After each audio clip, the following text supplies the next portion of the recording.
Good day, everybody, and ohayou gozaimasu to all my friends out here in Japan. Meteorologist Robert Spetty here with today's Western Pacific and Australian weather update. And also, we're going to be reviewing some of the earthquakes that took place in the past 24 hours here. But just showing basically up here in the Western Pacific, we do have a large area of low pressure moving over Korea and into Japan today. We're going to be reviewing that here in a second. But actually, right now, I want to move over to the earthquake that occurred last in the Chiba Prefecture, just off the east coast of Japan here. You actually see it as this large orange dot right in here. And this occurred approximately 40 miles towards the east of Tokyo last night. It was also approximately 40 miles deep as well, so not very shallow, to say the least, but many people out here in the entire Kanto Plain area. When I say Kanto Plain, basically this entire region that houses over about 10 to 20 million people up in this entire area. It depends on how close to Tokyo you're actually talking about here. But a lot of people did feel it last night throughout this entire region. Actually, I live right out in here around Yokohama, so just one thing to note, did feel it last night. Occurred approximately 10:37 p.m. or right around 14 Zulu for those of you worldwide out here. And just basically just kind of want to note this earthquake. It also is in the wake of another large one that took place yesterday. If we kind of zoom out here, this one was a 6.0 that took place south of Hokkaido yesterday as well. And also you just continue to see all these earthquakes popping up all along the east coast of Honshu, all in the wake of the massive 9.0 that took place nearly a month and a half ago now. So just those continue to happen here. These are all in the past week here. And also if we look just down this entire fault line, you also have a whole bunch of them down in here, but these are all much smaller, around 4 to the 5 range. But now we're going to actually move towards the south, towards Australia here, just looking at a couple areas of convection around in the seas around Australia here, up in the Coral Sea and also the Gulf of Carpentaria. Yesterday we were watching this large area of convection. You actually can see it on the first frame here, but it quickly just drops out of view here,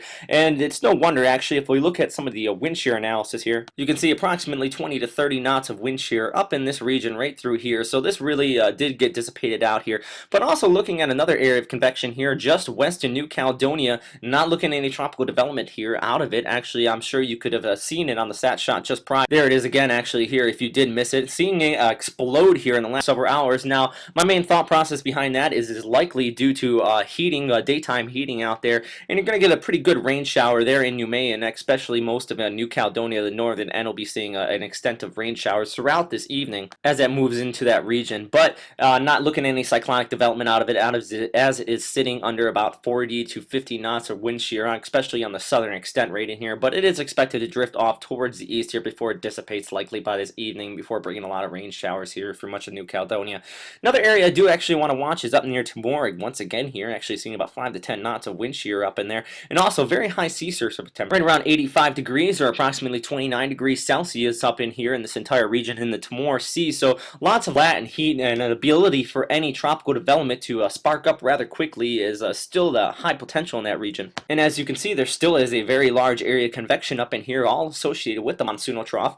Good news is it's north of 10 degrees south right in here, so not going to get any Coriolis to form out of it, but it's just another area we should continue to watch as this drifts off towards the west here and kind of moves south of Indonesia off towards the west with the overall background flow. So just one issue I do want to watch. There's no invest out on it, and JTWC has not even mentioned this area yet, but just one of those little sparks of convection that kind of trigger some thoughts out on these. And now I'm finally moving back to the north here. We do have this area of low pressure developing here just over South Korea. Actually, you can kind of see that baroclinic leaf. That's what we kind of call this when you see that S shape kind of forming up here on the satellite images. If you see this higher cirrus clouds forming into an S, that means we have basically a developing low. Now, expecting this to drift off towards the northeast and kind of form a basically, as it starts to dissipate and gets vertically stacked, is going to form a triple point low down here just south of Honshu. So basically we're going to see a lot of precipitation with these two lows forming as a split low around the island over the next 24 to 48 hours up here. So really the tsunami stricken area is definitely going to see an increase in precipitation, and then off of that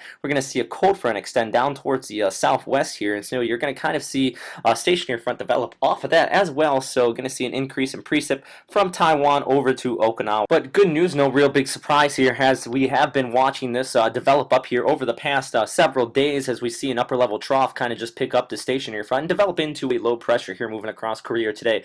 All these green dots actually indicating rain showers throughout this entire region, so just showing the potential for the system to continue to develop and also occur some scattered thunderstorms along much of southern Japan here. But also I do want to note a lot of precipitation in the atmosphere associated with As we can see in the last few frames of this SSMI total precipitation satellite readings right in there, you actually can start to see that precip building up over Korea here in the last few frames. But also I want to flow towards the south here as we look over much of southern Philippines here, especially now. See a very large increase in precipitation in that region as well here, and that's basically due towards the remnants of what we had was an invest out here just a few days ago. Well, a little bit of it got took off towards the west here. So we're going to see an increase in precipitation as well today over much of the southern Philippines. Don't think anymore that it's going to extend as far north as Luzon there. We do have a little bit of area of precipitation or moisture in the atmosphere up here, but the Westpac high is really setting in here and kind of suppressing any development of any afternoon thunderstorms or just tropical systems forming up in there. But as you can see with this watery vapor imagery up in here, there is still that high potential for some localized flash flooding as you have that convection building up over the area. But that's all I have for today. I do want to mention I'm having my typhoon season numbers being released today on the 22nd of April, so just look out for that. I will post it to the webpage and also probably put a little video out of my analysis and my thoughts behind it. Nothing official, so really don't take it as such. Make sure you always follow JTWC, GMA, Pagasa, or the Bureau of Meteorology, or whatever else you follow out here in your official sources. So that's all I got. So thanks again for listening. If you have any questions, comments, or suggestions, always post them here at westernpacificweather.com or on the YouTube channel. And also, lastly, not to forget, we also have these weather chats going down basically every night, and specifically Wednesdays and Sundays are the larger ones. So just make sure you stop by, and if you want to have any meteorological discussion about any of the weather out here in the Western Pacific. So thanks again for listening, everybody, and have a great day. Bye.